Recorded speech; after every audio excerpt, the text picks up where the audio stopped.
I don't know what the what? Yeah, like a massage for the cow.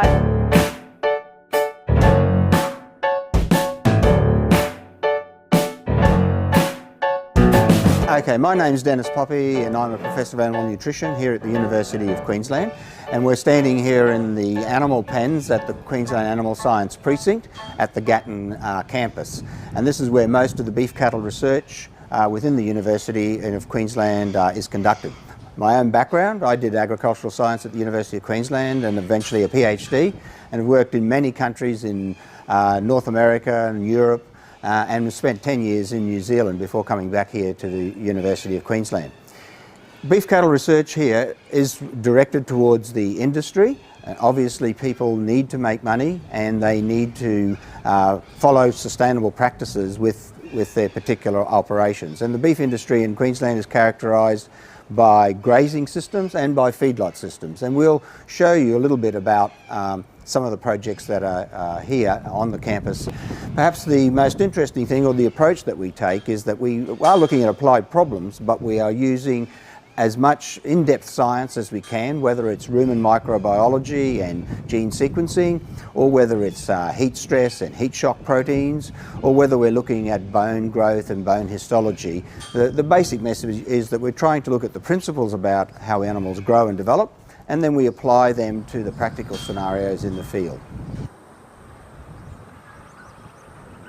So one of the things we're interested in is growth and development of the animal, and why they grow slow or fast. And one of the key things for that is how fast their skeleton actually grows. So in these experiments here, we've got a program of work around skeletal growth of cattle, the nutritional effects of that, the physiology and endocrinology effects of that on these particular animals. So the practical things are measuring things like hip height of the animals, and then the more detailed measurements relate to blood samples and histology measurements that we would make.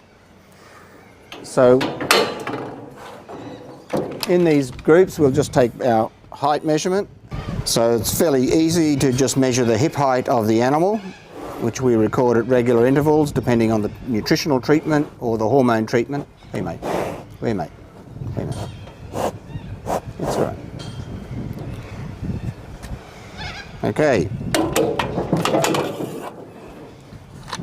I'm David Innes and I am a student here at the University of Queensland Gatton. I grew up in the Redlands and then I took an attraction to the agricultural degree, and then I decided to move out here, and I've been studying the ag science for 4 years now, going into my 5th year part-time, as well as doing honours. So my honours project is part of a PhD project that's looking at skeletal elongation and different nutrition, and trying to see how the relationship between different levels of nutrition and using growth hormones.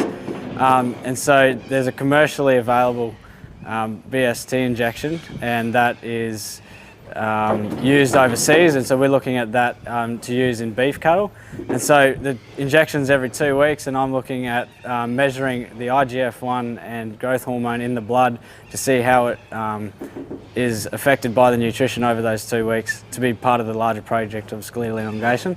Part of my research is to take blood samples which will be analysed in an endocrinology lab. And so there's a couple of ways you can do that, but one way is with this animal here, you can lift the tail up and take a blood sample out of the tail just through there with a vacutainer, and that'll just suck the blood into there, and then we put that on ice, and then we'll take it and centrifuge it and store the plasma, which we'll then analyse later in the lab.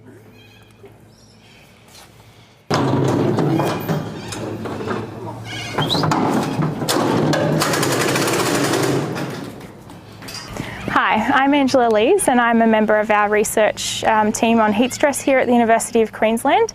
I'm originally from Kingaroy, a small town about 2.5 hours northwest of here. I'm enrolled in a PhD program here, so I'm a research high degree student. My work is primarily focused on the physiology of heat stress. So the cattle behind me here, they actually have rumen boluses in them. And that rumen bolus is an active RFID scanner. It sends a signal to the receiver just up there, which translates the information over to the caravan, which we've got a computer logging the temperature data over there. Heat stress itself is a really important factor in Australia, particularly in beef and the dairy industries. We see big reductions in average daily gains and big reductions in milk yields from dairy cattle. Our research at the moment is primarily focused on the physiological responses of cattle to hot climatic conditions. And that also involves collecting blood samples, and we have a look at the biological markers in the blood to determine how stressed these cattle actually are. And the reason we do that is that we're trying to implement strategies that can be then incorporated into industry practice to support cattle through heat wave events and hot conditions. As a secondary thing, an important thing that's come out of our work is the influence of shade and the shade and how it actually helps cattle through those hot periods of time. So it's now actually a part of the National Feedlot Accreditation Scheme to have some shade structures available to the cattle. I believe within the next couple of years that's actually going to be mandatory, particularly in feedlots, and you'll find that most dairy farmers are already implementing those types of strategies, whether it's based on a total mixed ration system or a partial mixed ration where they're getting a feed and also having grazing opportunities. So we're also collecting blood samples from these cattle, and as part of that work we'll collect the blood sample. We then chill it on ice and we'll take it to the lab and we'll process it with some specialised equipment. The primary things that we're looking for are things like heat shock proteins. So the heat shock proteins themselves are they're a molecule that helps maintain the degradation of proteins within the blood. It actually helps maintain and support cell structure through stressful periods, and they're actually there to help animal survivability at the cellular level. So here at the University of Queensland we also have some climate control chambers, which I'm standing in at the moment. These chambers are really important because it allows us to control the environmental conditions, being ambient temperature and relative humidity. So the chambers, being a chamber as well, we're also able to measure methane output from these animals, which we can investigate nutritional methods of reducing those methane emissions. At the moment we have some dairy cows in this facility, and we're looking at nutritional methods of helping alleviate heat stress in dairy cows and helping to maintain milk production during heat wave events.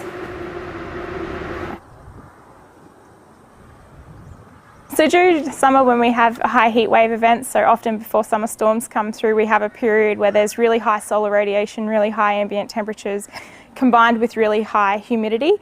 The cows often struggle to regulate their body temperature, so we like to have shade structures in place to help them choose to be under the shade to remove the effects of solar radiation. So the shade structures that we have here, you'll notice, are on an angle. And the reason they're on an angle is to provide the most amount of shade at the hottest part of day. So what that means is that there's a greater shade area or shade footprint for the cows to stand under while it's really hot. The other thing that you'll notice here is that above the feed pad we have fans up now. So what that does is it actually is a forced ventilation, so we're putting an air movement over those cows, and that allows for evaporative heat loss off those animals where the wind actually comes in contact with the body surface. So the other thing that you'll notice is that all our cows here, they have an identification collar on. So that also has an ID scanner in it. So when they go up to the milking parlour in the morning and the afternoon, they get scanned in when they're getting milked.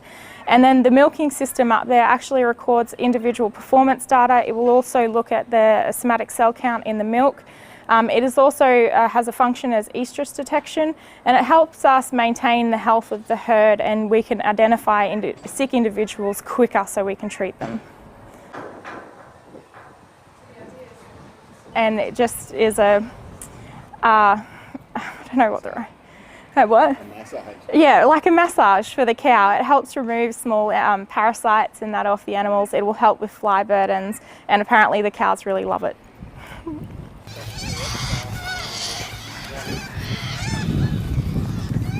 Little boy. That's number 50, Yeah, isn't he's it? always out there. Is he the boss? Oh, he's No, not the he's boss, but he's Soppy. stirry. Oh, okay. So So I'm Lisa Kidd. I'm a senior lecturer in equine surgery and lameness in the School of Veterinary Science. I'm a vet. My background is as working as a clinical veterinarian, but my research interests really focus around bone and bone as a tissue, but bone is really important to horses. They're athletes, they need to be able to stay sound and strong. But my interest in bone disease and lameness in horses has led me here to research in cattle. Cattle also need strong, healthy bones, and we have research projects focusing on growth and development in cattle. And so my area is specifically looking at bone growth and also disorders of bone metabolism and bone nutrition. For example, phosphorus deficiency is a really big problem in Northern Australia, and growing a big, strong, healthy skeleton really helps us grow good, strong, healthy beef cattle. So we've been doing bone research on a number of different groups of cattle. This is one of them. We've been able to take biopsies serially, just small surgical biopsies, and then look at those samples histologically. We're able to do image analysis and measurements on those samples to really dig down and look at the cellular mechanisms that are driving growth under really high growth conditions like these boys who are in the paddock growing as fast as they can, and in cattle that might have nutritional disorders or just be challenged, say in the dry season in the Northern Australian situation where they don't have the opportunity to grow during every season.